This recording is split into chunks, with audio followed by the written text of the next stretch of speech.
예, 오늘은 욥기 10장의 그 마무리 단락 13절에서부터 22절까지 말씀을 나누도록 하겠습니다.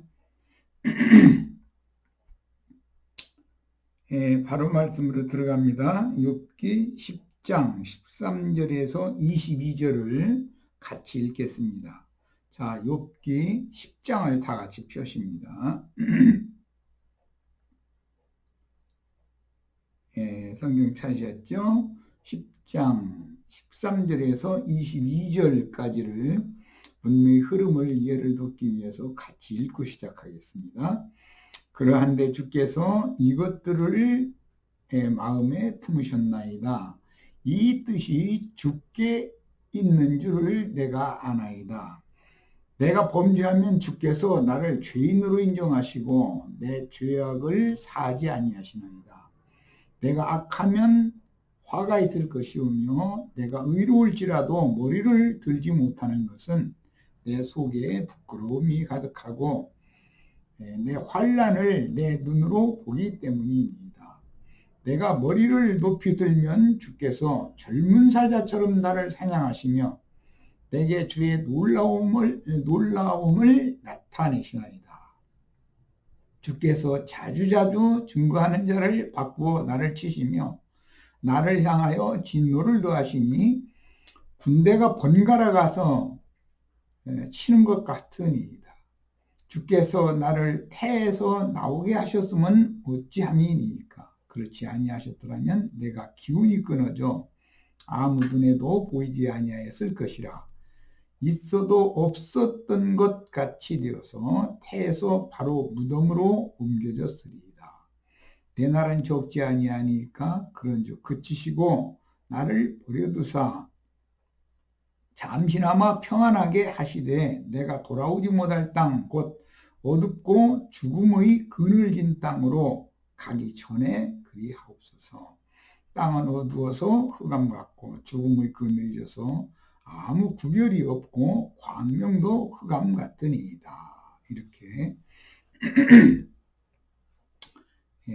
힘있는 재판장이신 하나님께 항소하는 소장을 제출을 하면서 소장의 내용을 지금 본인의 즉 억울함을 변증하는 내용을 우리가 같이 읽었습니다.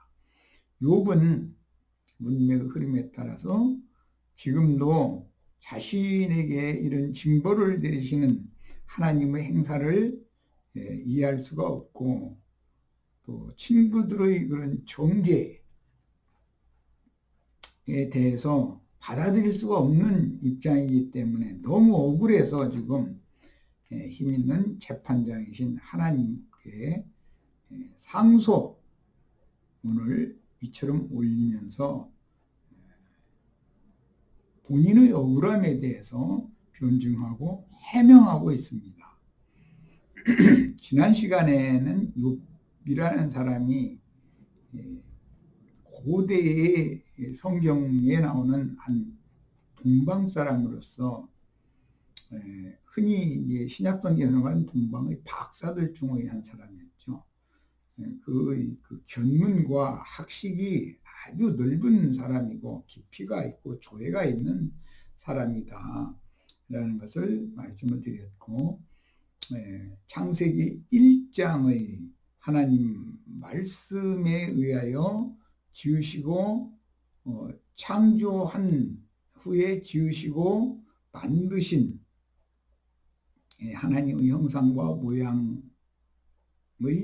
표상이 되는 하나님의 사람과 창세기 2장 이후에 나오는 땅의 흙으로 빚으시고 코에 생기를 불어넣으신 첫사람은 전혀 다른 사람이다. 창세기 1장은 예수 그리스도를 의미한다면 창세기 2장은 흙에서 취한 첫사람인 것이기 때문에 창세기 1장의 둘째 사람, 완전케 되어진 하나님의 사랑과는 전혀 다른 의미가 있다라는 것에 대해서 강조점을 두고 말씀을 나눴으며, 땅에서 지음을 받은 사람을 첫사람이라고 그러고, 하나님의 말씀으로 위로부터 창조하시고 지으시고 만드신 위로부터 난 사람은 하나님의 사랑인 예수 그리스도시죠. 그분은 창세기 1장의 하나님의 형상과 모양으로 만들어진 그분은 바로 예수님에 대한 상징이다라는 걸 잘 염두에 두셔야 되겠습니다. 그래서 창세기 2장 4절 이하에 나오는 땅의 흙으로 지은 사람과 미로부터 난 사람이 창세기 1장, 2장에서 이미 예시적으로 대조되어져 있고, 아담은 인류의 조상이라고 기독교계가 수천 년 동안 속여오고 있지만 사실은 아담은 인류의 조상이 아니고 인류의 조상은 하나님이다. 또 아담은 그 부모가 있다. 그 부모 세대까지는 하나님께서 길이 참으시는 중에 용납하셨다가 도저히 참을 수 없을 정도로 발끝에서 정수리 끝까지 죄악이 찬 세대이기 때문에 하나님이 버리시고 심판한 세대로서 욥기 38장에서는 새벽을 이끌어오는 빛의 전사들에게 땅의 네 모퉁이를 무슨 빨래를 네 사람이 이렇게 잡은 것처럼 잡게 만들고 털어내게 만들었다.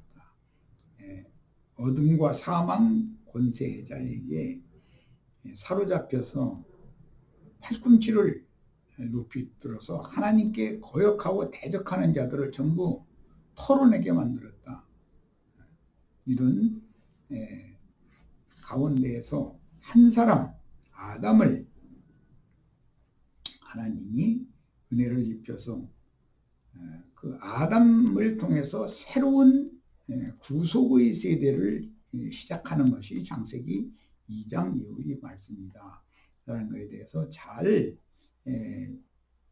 이해하실 수 있기를 바라고, 성경에 있는 그대로를 믿는 사람이 돼야지, 말씀에는 아담이 그 부모를 떠나서 여자인 아내와 합하여 한 몸이 이루어져야 된다라는 것을 분명하게 말씀하셨음에도 아담 인류 조상이다 이런 식으로 거짓말을 해서 가르치는데, 그런 사람의 교훈에 자꾸 세뇌당하고 사람의 교훈을 하나님 말씀보다 더 우선시하는 이런 신앙 태도는 바른 태도가 아니다.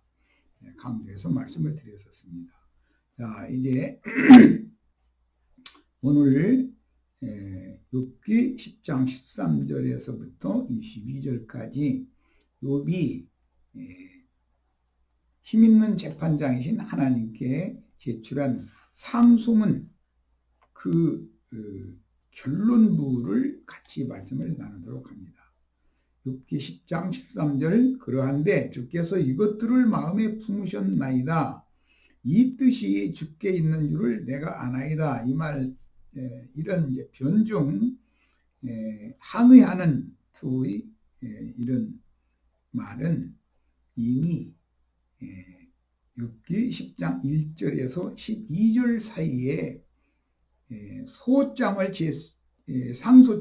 제시해 가면서 자신의 억울함을 존중한 앞에 문장 모두를 이해를 하셔야 되기 때문에 서원에서 미리 말씀을 드렸었던 것입니다. 하나님은 주물주이시고 욥은 질그릇, 뒷그릇에 지나지 않는 연약한 그릇인데, 그 연약한 그릇을 이처럼 갑자기 형벌을 내리실 바이면 뭘라고 나를 차라리 모태에 잉태시키고 어머니의 양수 주머니 모태에서 안전하게 1년을 10개월을 자라게 하셨으며,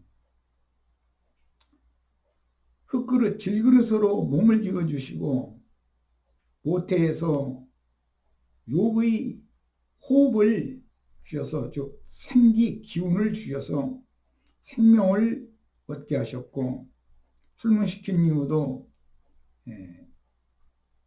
어머니의 젖을 먹고 이유식을 먹고 또 단단한 식물을 먹고 하면서 키와 지혜가 자라게 하셔서 자신에게 이 많은 천지만물의 창조된 이치와 경영되는 이치를 모두, 즉 박사가 될 때까지 우주의 창조와 경영 이치를 넓은 그런 학문을 습득할 수 있도록 그렇게 배려해 주셨고, 자신의 삶을 동방의 한 족장으로 세워서 풍족하고 부족할 것이 없도록 그렇게 풍요롭게 하셨다가, 연약한 질것이 설사 어떤 범죄가 있을지라도 내가 범죄하기를 마치 기다리기라도 하셨던 것처럼 눈 감아 주실 것이 하나도 없이 욥을 그 친구들이 정죄하는 것과 같이 정죄하고, 정죄에 따른 형벌을 지금 이처럼 내실 바이면 뭘라고 나를 못해 창조하셨습니까? 지으셨습니까? 호흡을 왜 주셨습니까? 태어난 다음에 왜 이렇게 나를 대우해 주셨습니까? 이거에 대해서 지금 항의를 하고 있는 중입니다. 주물주가 어찌 인간과 같은 생각을 같이 하시기에, 연약한 인간인 나를 친구들이 다 보는 앞에서, 동방의 모든 사람들이 다 보는 앞에서, 내 앞에서 고개를 숙이고 내가 부리던 종들 앞에서, 동방의 모든 사람들 앞에서 이제는 내가 부끄러워서 고개를 들 수 없게 만드셨습니다. 주물주께서, 나 자신은 사실 죄가 없지만 떳떳하지만 주물주께서 내가 죄가 있다고 이렇게 인정을 하시고 나를 마치 죄수를 감옥에 가두는 간수와 같이 지키고 있다가, 내가 무슨 잘못인지 나도 알지도 못하는 잘못이 만약에 있다 한들 주님은 나에게 억울하게 내가 무슨 죄로 이런 형벌을 받는지 이런 걸 밝혀주시지도 않고 이렇게 형벌을 하심으로 인해서 많은 사람들 앞에 내가 하나님 앞에 죄인이라는 사실을 형벌로 증거를 하시니 나는 도저히 인정할 수 없고 억울해서 참을 수가 없습니다. 이런 내용을 지금 탄원을 하고 있는 중입니다. 말씀드린 것처럼 욥에게 은혜로 생명을 주시고 오늘까지 구원구하심으로 욥의 영을 지켜주신 주님께서 마치 연약한 피조물인 사람들 중에 하나인 욥의 친구들과 같이 동일하게 정죄하고 형벌하시려는 마음을 품으시는 것을 나는 도저히 받아들일 수 없습니다. 라고 변증을 하고 있습니다. 더구나 의로우신 주 하나님은 힘을 가진 재판장이요 시공을 초월하는 주물주이신데, 범죄자인 욥을 감옥에 가둬놓고 지켜보는 간수와 같이 욥의 일거수일투족을 다 지켜보다가 혹시 범죄하면 용서하지 않고 욥을 정죄한 대로 형벌하리라고 작정이라도 하신 것처럼 자신을 이와 같이 형벌하시는 하나님의 행사에 대하여 도무지 이해할 수 없고 하나님의 행사를 수용하거나 인정할 수 없다라는 항변입니다.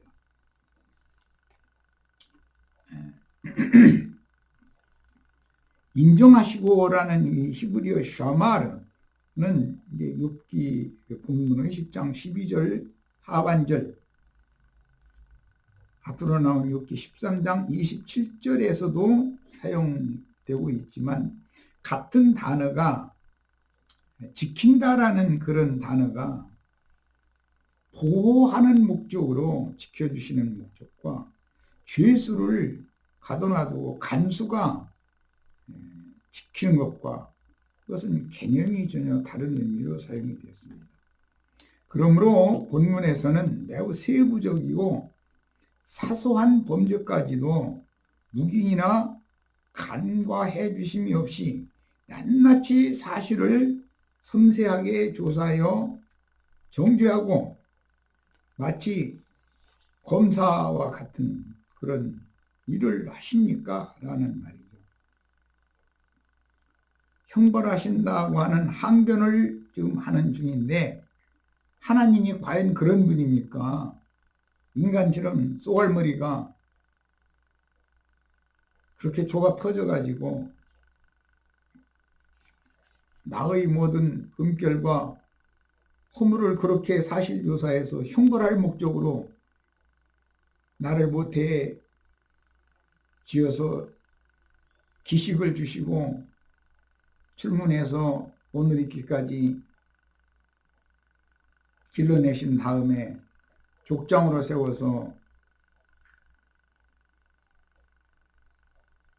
셈족 고유의 모든 학문을 통달하도록 가르치셔서 넓은 이런 식견을 가진 사람으로 만드신 목적이 이것이란 말입니까? 라고 항변을 하고 있는 주장입니다. 욥기제 10장 15절로 가겠습니다.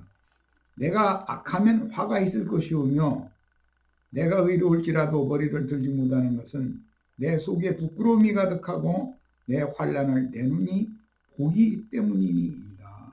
라고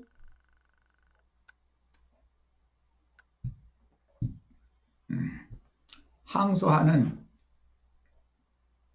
소장을 주님 앞에 제시하면서 변증을 지금 이어가고 있습니다. 그런데 내가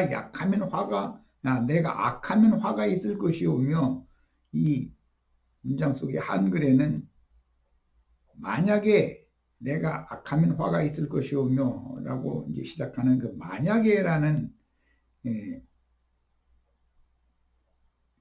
용어, 히브리어 임으로 시작되는 그 문장에서 임을 제외하고 번역을 했는데, 영어들은 if지요. 만약에 내가 악하면 화가 있다고 하는 것은 나도 인정이 되겠습니다. 그러나 나는 악한 자가 아닙니다. 지금 이 말입니다. 내가 의로울지라도 나는 의롭지만 머리를 들지 못하는 것은 내 속에는 부끄러움이 가득하고 내 환난을 내 육신의 눈으로 지금 목도하여 보고 있지 않습니까? 이 말이에요. 현상적으로 그렇기 때문에 친구들 앞에서든 동방 사람들이었던 욥 가문이나 욥의 중족 하인들 앞에 자신의 마음속에 양심에 부끄러움이 가득해서 할 말이 없습니다. 현상적으로 이런데, 내가 아무리 선을 주장한들 외인들이 내 속을 억울하다는 사정을 알아주겠습니까? 하나님이 사람을 이렇게 억울하게 하실 수가 있습니까? 하나님의 쏘갈머리가 인간 같습니까? 하고 지금 따지는 중이에요. 내 환난을 내 눈이 보기 때문입니다. 이 말은 현상적으로 이런 갑작스러운 재난을 하나님이 보내셨으니 나를 아는 모든 자들 앞에서 나는 고개를 들 수가 없는 처지가 되었습니다. 사람을 이렇게까지 낮추고 이렇게까지 막대할 수가 있습니까? 이 말이죠. 16절입니다. 내가 머리를 높이 들면 주께서 젊은 사자처럼 나를 사냥하시며 내게 주의 놀라우심을 다시 나타내시나이다. 욥기 38장에는 창세 전의, 즉 아담 전의 세대에, 아담의 아버지 세대라고 할 수 있겠죠. 사람들이 그 오른팔을 하나님을 향해서 높이 들었다 이랬는데, 이게 그 당시의 사람들이 하나님을 멸시했다 이 말이죠. 인간들이 자유가 보장이 되고 지적, 세상적인 지식이 많아지고 뱀의 지혜인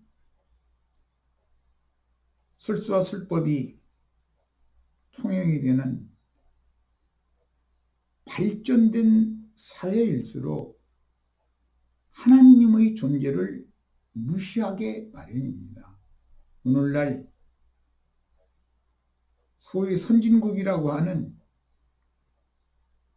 미국이나 물질적인 그런 체력으로는 미국을 필적하기 위해서 노력하고 있는 중국이나 이런 강대국들, 일본, 한국까지 포함해서 먹고 살만한 나라 사람들은 하나님을 두려워하지 않습니다. 심지어 지금 하나님을 경외하는 법을 세상 사람들에게 가르쳐야 하는 기독교인들이 오히려 세속 사람들한테 비웃음거리가 되고, 이런 상황에서 하나님이 깨게 하기 위해서 역병을 보내시고 지진이나 홍수나 여러 가지 메뚜기 재앙이나 등등 한꺼번에 지금 많은 재앙을 보내셔서 경고를 하시는데, 세상 나라에서는 역병을 종식시키기 위해서 또는 번지지 않게 하기 위해서 신실한 신앙인들의 소규모 모임을 법적으로 금지하는 지경이 이르렀습니다. 소규모 모임에서 방역을 관심 갖지 않고 함부로 행해서 역병이 번식되는 그런 원인 제공을 한 것도 인정을 합니다. 그렇지만 그들은 다 불신자들이 세계에서 자신들의 관점으로 판단을 하고 있기 때문에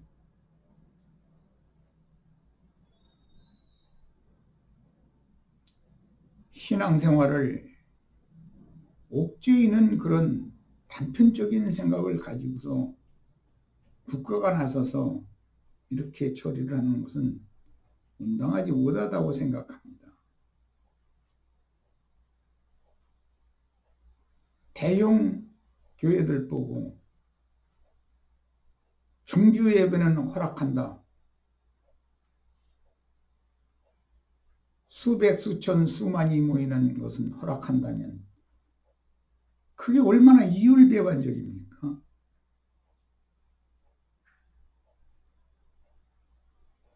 많은 사람이 한꺼번에 모이는 것을 더 조심하시기를 바란다. 소수로 날짜별로 분산해서 모임을 갖고, 할 수 있으면 인터넷 방송을 통해서 전도를 하고, 그렇게 한다면 역병을 차단하는데 많은 도움이 될 것이다. 이걸 협조를 구해야 되는 것이죠. 또 불신자들이 판단하는 정주예배라고 하는 것이 무엇을 보고 말하는 것인지, 어떻게 하는 것이 정주예배이고, 소수의 모임을 하지 못하도록 하는 이런 조치를 한다라고 하는 그 기준은 무엇인지, 그러기로 말하면 어떤 산업 현장이나 국가 각 기관인들이나 다 10명, 20, 30명, 4, 50명 그들은 모여도 되고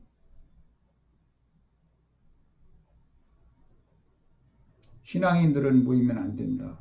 이렇게 판단하는 것은 그건 하나님을 멸시하는 짓입니다.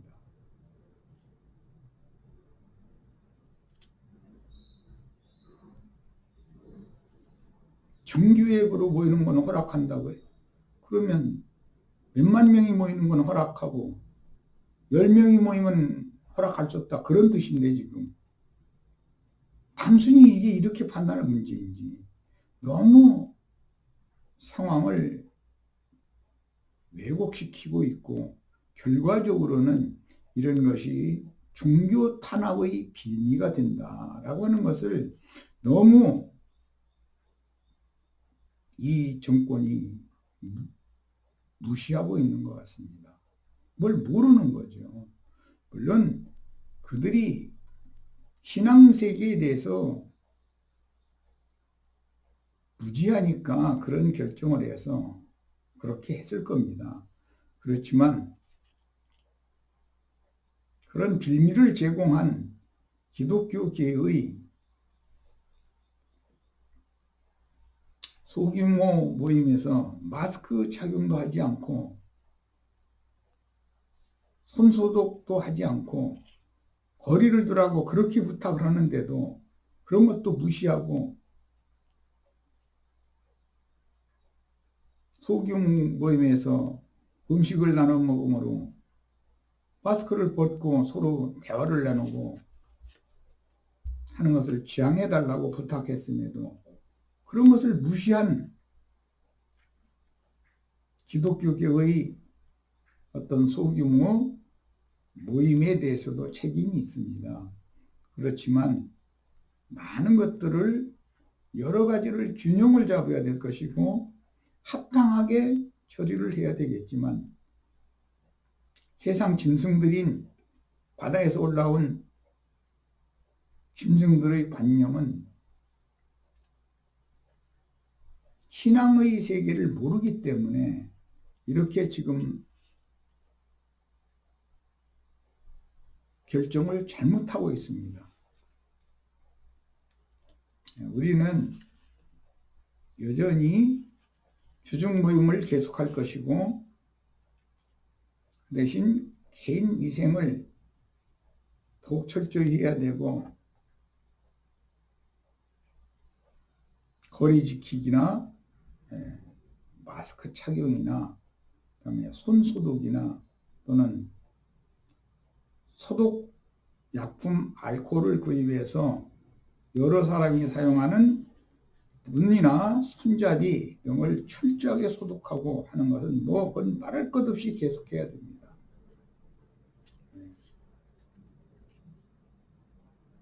그렇다고 해서 우리 신앙을 세상 나라의 어떤 조치에만 따라가므로 신앙을 버려서는 안 됩니다.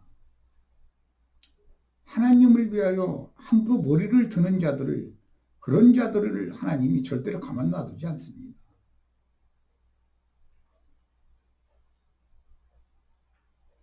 모든 것은 다 진리대로 판단을 받게 마련입니다. 우리는 이럴 때일수록 더욱 모이기를 힘쓰고 말씀을 찬양하고 경외하는 법을 배워야 됩니다. 모든 형제 자매님들은 지금 내가 어떠한 시험을 당하고 있는지, 나의 처신을 어떻게 해야 될 것인지 잘 판단하시기를 바랍니다. 욥이 말할 때 내가 머리를 높이 들면 주께서 젊은 사자처럼 나를 사냥하시며 내게 주의 놀라우심을 다시 나타내십니다. 함의하고 있습니다. 머리를 높이 든다. 무슨 말이겠어요? 하나님의 말씀을 멸시한다 이 말이에요. 그렇게 하기를 마치 기다렸던 것처럼 지켜보고 있다가 내가 조금만 교만해지는 듯 싶으면 젊은 사자처럼 나를 먹잇감으로 달려들어서 사냥하는 그런 주의 놀라우심을 다시 나타낸다라는 말은 반복하십니다. 그 말이에요. 욥은 나름대로는 자신은 의인이고 자신은 선인이라고 지금 자부하고 있기 때문에 자신이 현재 당하고 있는 현실과는 너무 괴리가 간극이 큰 것이죠. 그러니까 하나님 앞에 이 점이 이해가 안 되기 때문에 이렇게 소장을 제시해 가면서 자신의 억울함을 토로하고 있는 거예요. 우리는 하나님 앞에 머리를 드는 것, 하나님께 오른팔을 높이 들고 발꿈치를 들고 하는 이런 것이 얼마나 두려운 일인지를 배워야 합니다. 욥은 설사내가 만약에 그랬다 할지라도 하나님은 간과해 주시고 용서해 주시고 넘어가 주시고, 다른 사람들은 왜 다 그렇게 넘어가 주시면서 꼭 나만 가지고 이렇게 해야 됩니까? 지금 이런 생각을 가지고 있어요. 그러나 그것은 욥이 하나님을 오해하고 있는 거예요. 그래서 이런 문제가 벌어지는 거예요. 이것이 인간 사이에서 하나님과의 괴리인 것입니다. 17절, 주께서 자주자주 증거하는 자를 바꾸어 나를 치시며 나를 향하여 진노를 더하시니 군대가 번갈아서 치는 것 같습니다. 이렇게 표현을 했는데, 본문에서 증거하는 자, 바꾸어서 증거하게 한다, 이런 것은 의인법이다. 그래서 욥이 여러 가지로 당하는 재난, 환난들을 증거하는 자라고 의인화시켜서 하는 말입니다. 재산을 다 빼앗아간 것, 자식들을 다 빼앗아간 것, 자신에게 고창병, 역병을 보내신 것, 위로해주고 격려해줘야 마땅한 아내가 자신에게 말을 너무 함부로 해서 상처를 주는 것, 이런 것 등등을 증거하는 자를 바꾸어서 보내서 나를 치신다 라고 표현을 했습니다. 이것은 셈족의 의인화법입니다. 그 다음에 번갈아가며 나를 치시며 나를 향하여 진노를 더하시니, 군대가 번갈아가서 치는 것 같습니다. 고대의 전투에서는 어떤 성을 정복하기 위해서 부대를 편성할 때 선봉부대가 있고 2차 공격부대가 있고 3차 공격부대가 있고, 돌아서 또 선봉부대에 있던 사람이 4차에 다시 나가고, 이런 식으로 현대말로는 로테이션으로 이제 돌려서 공격을 한다는 거예요. 그러면 수성하는 성을 지키는 입장에서는 수가 공격하는 자들에 비해서 군사의 수가 너무 적은 거예요. 그들은 쉴 틈이 없이 여러 부대의 공격을 다 당해야 되기 때문에 결론적으로는 전멸할 수밖에 없는 것이죠. 무기도 다 떨어지고 식량도 물도 다 떨어지고 그럼 성을 더 이상은 수송할 수가 없는 거죠.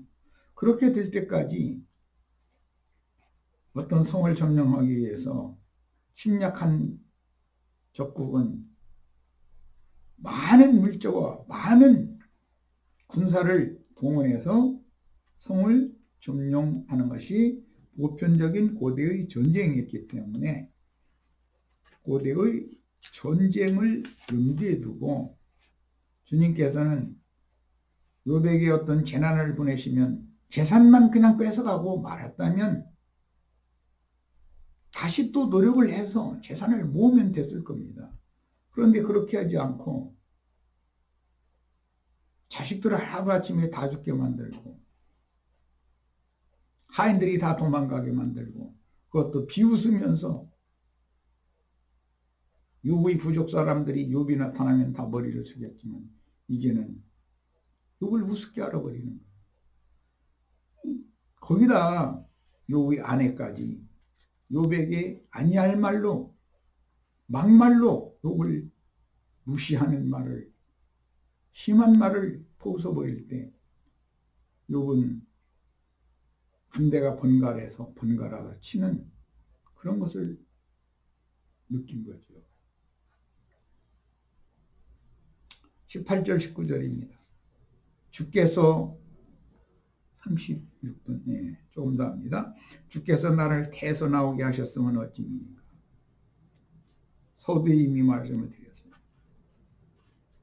이렇게 대하실 것 같으면 보려고 나를 모태에 잉태시키고 모태에서 길러가지고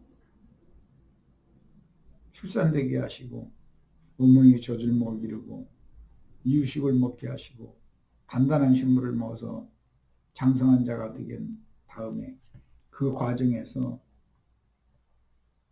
하나님의 창조세계와 창조세계에 대한 경영 그런 이치를 많은 학문과 지혜와 지식을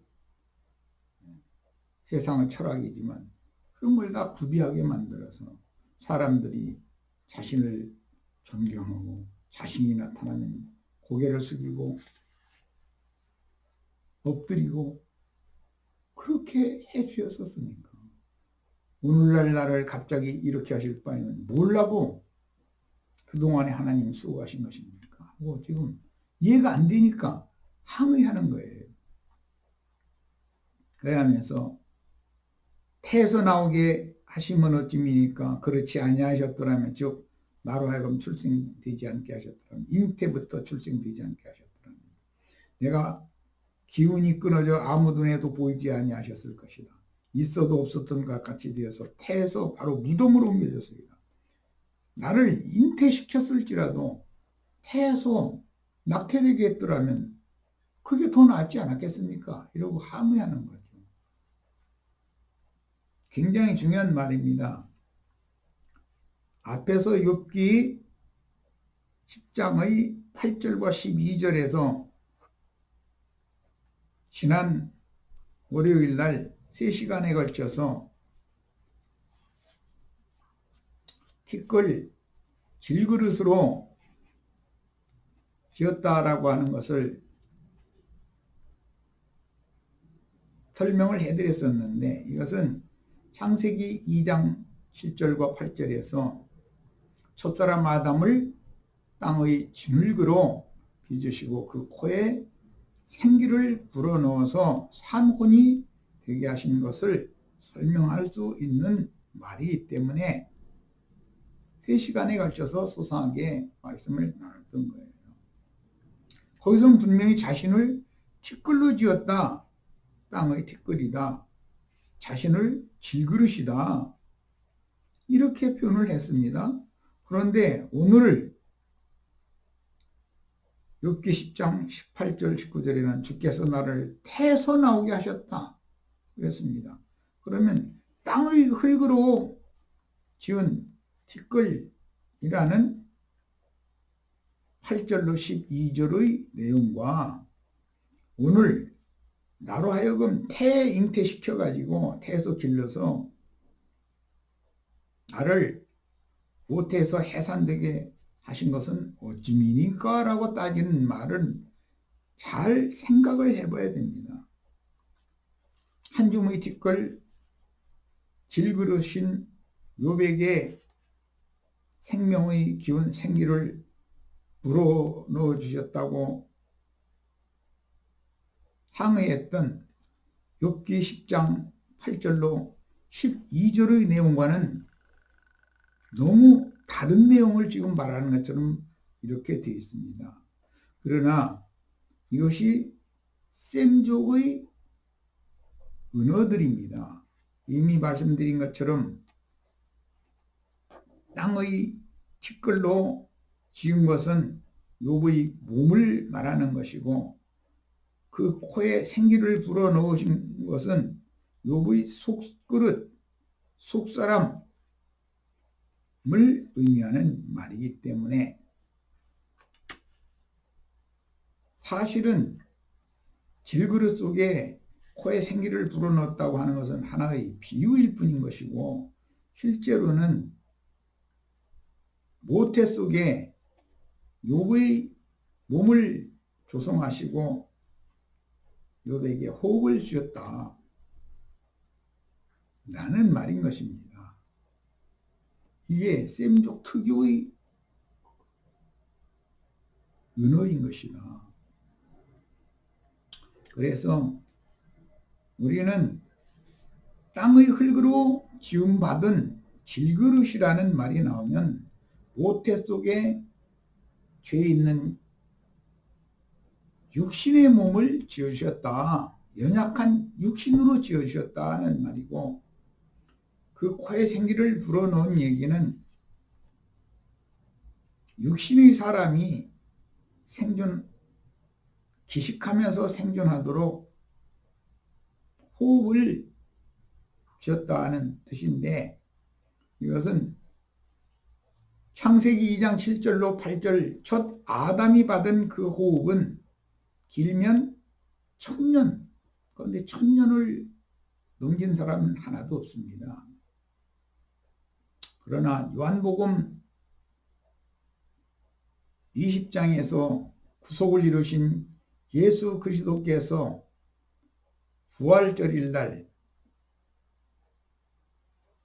첫열매를 하나님 앞에 제사로 드리는 초실절 기념일 날 저녁에 제자들에게 그 영이 되어 찾아오셔서 숨을 내쉬며 가라사대 성령을 받으라 하신 그 호흡은 다시는 죽음이 없는, 즉 그 호흡을 받은 속사람은 절대로 죽음을 당하지 않고 영생할 수 있는 생명을 얻는 문제이기 때문에 창세기 말씀과 요한복음 말씀에 대해서 잘 분별이 있기를 바랍니다. 우리는 속사람이 영생하는 새 호흡을 받은 이후에 겉사람인 육신의 몸이 날로 후패되어지고 낡아져서 질그릇으로 상징된 이 육신의 몸이 한 줌의 흙으로 돌아가기 전에 위로부터 속사람이 성령으로 심령이 먼저 거듭나고 혼의 구원을 이루는 교회 생활을 실행해서 그동안에 위로부터 오는 초소, 즉 거룩한 성 새 예루살렘으로 들어가는 권세를 얻어서 영의 몸으로 덧입혀진 후에 티끌 장막이 무너질 때는 영원 세계를 상속받는 완전한 몸으로 부활 승천하셨던 영광에 들어가셨던 예수님의 그 다른 모양, 휘황찬란한 그런 빛을 옷으로 입은 그런 모양, 즉 치천사, 천사와 동등이 된 그런 모양으로 주와 함께 나타나서 오는 세상의 메시아의 왕국을 유업으로 상속받는 하나님의 아들들, 아들다운 아들들, 후사들이 되는 것이 우리 인생의 목적이다 라는 것에 대해서 아주 깊은 인상을 받으시기를 바랍니다. 창세기 2장에서 첫사람 아담을 흙으로 지어 그 코에 생기를 불어넣어서 산혼이 되게 하신 기록은 사실 모태에 잉태시켜서 아담의 몸을 지어주시고 생기호흡을 주셨다는 뜻에 대한 비유적인 표현이었음을 명확하게 알아야 되는 것입니다. 본문 이하 22절까지는 욥이 힘이 강한 재판장에게 제출하는 소송장의 결론부인데 주께서 나를 태에서 나오게 하셨으면 어찌미니까 라는 항소의 변론은 자신의 무죄성을 변증한 후에 하나님이 강압적으로 의롭고 선한 자신을 죄인 취급하여 이렇게 무고하게 정죄하고 형벌하려면 왜 나를 모태 잉태시켜서 세상에 태어나게 하셨나요? 라는 항변의 말인 것입니다. 아담을 흙으로 지었다고 표현한 말은 셈족의 은어다라는 것을 아셔야 됩니다. 아담의 조상의 허리에 있다가 모태로 옮겨져서 모태에서 잉태되고 모태에서 기식을 얻고 세상에 나온 다음에는 부모의 양육을 받고 그 부모 세대를 하나님이 다 버리셨고 심판하시는 중에도 한 사람 아담에게 은혜를 입혀서 새 세계의 후사로 삼는 얘기가 성경 이야기인 것입니다. 이것은 지난 시간에 3시간에 걸쳐서 아주 상세하게 말씀을 드렸습니다. 노아의 때, 아브라함의 때, 다윗의 때, 이것은 그 부활이요 그 생명이신 예수 그리스도께서 그 영으로 구속을 이룬 후에 그 영으로 교회에 오셔서 교회를 당신의 아내로 취하는 것에 대한 한 복의 그림이 되는 것입니다. 그 다음에 끝없는 고난의 연속에 직면한 욥은 살 소망을 잃었으므로 창세기 아담이 선악을 알게 하는 나무 실과를 먹은 결과에는 하늘과 땅에 아담 세계에 저주가 임했기 때문에 이마에 땀을 흘리며 끝없는 고난의 연속되는 삶을 영원히 사는 것이 아니라 930년, 1000년 미만을 살게 하셨습니다. 그 후에는 천사와 동등이 되어진 창세기 1장의 하나님의 사람, 모든 생물을 다스릴 수 있는 그리스도의 형상과 모양이 만들어져서 주의 품에 데려감을 받는 이야기입니다. 주 안에서는 영생하지만 아담 세계 안에서는 하늘과 땅의 저주를 피할 방도가 없는 것이고 어둠과 죽음의 권세에게 연속되는 고난을 당하면서 겉사람이 끝없는 고난을 당할 때 하나님의 말씀을 받은 속사람 아담은 그리스도 형상과 모양으로 만들어져서 흙에서 온 아담이 흙으로 돌아갈 때는 위로부터 온 하나님의 호흡으로부터 온 속사람 아담은 천사와 동등이 된 지천사가 되어 영원 세계로 데려감을 받는 이것이 성경의 구속사인 것입니다. 시간이 많이 지났는데 잠시 쉬었다가 다음 시간 1시간 더 말씀을 나누도록 하겠습니다.